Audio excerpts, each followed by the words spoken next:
I'm standing in a museum that used to be a church. In 1887, Pastor Henry and his wife Grace planted this church in a one-room schoolhouse just down the road. And in 1888, they were able to build this building.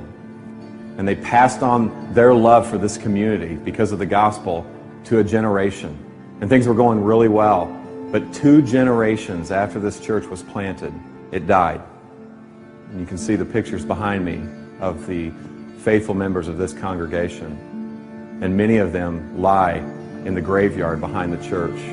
This church had a man crisis. It was men who made this church come alive, and it was probably men who caused this church to die. In churches, when men stop investing in younger men stop caring. That's probably what happened to this church, and that's definitely what's happening in our churches. Older gentlemen do not know how to finish well. They don't know how to invest. And so middle-aged men don't know how to stay married. They don't know how to stay connected to the hearts of their children.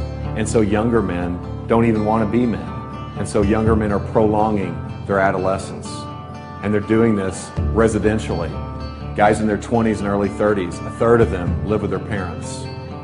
That's a 100% increase in the last 20 years. They're doing it professionally. Men 18 to 42 will change jobs 11 times. They're doing it recreationally.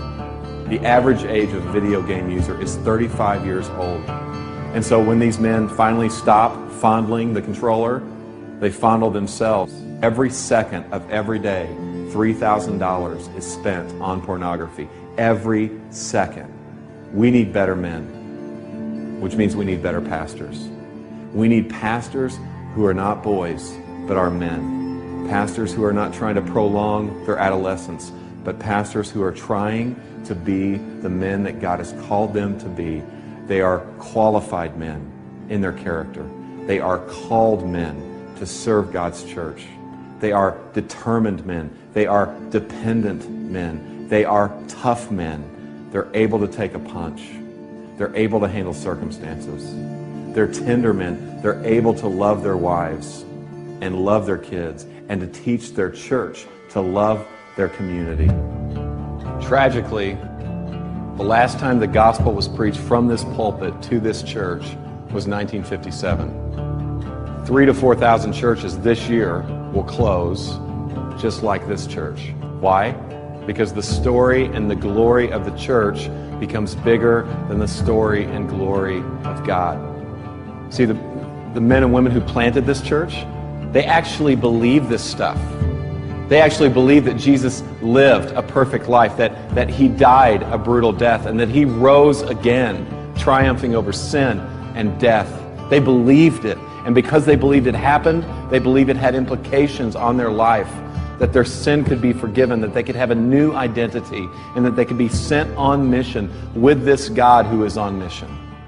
But the reality is most Christians are not on mission. A recent poll said that 60% of all Christians felt no obligation whatsoever to share their faith.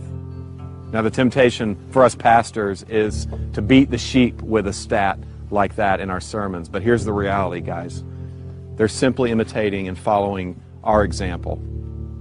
We need a glimpse of the God who is on mission. My friend Dave was meeting with a consultant who asked him this question.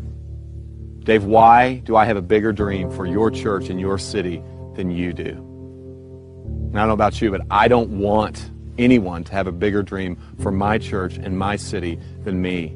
And I don't want to build a museum. I want to be a part of a movement.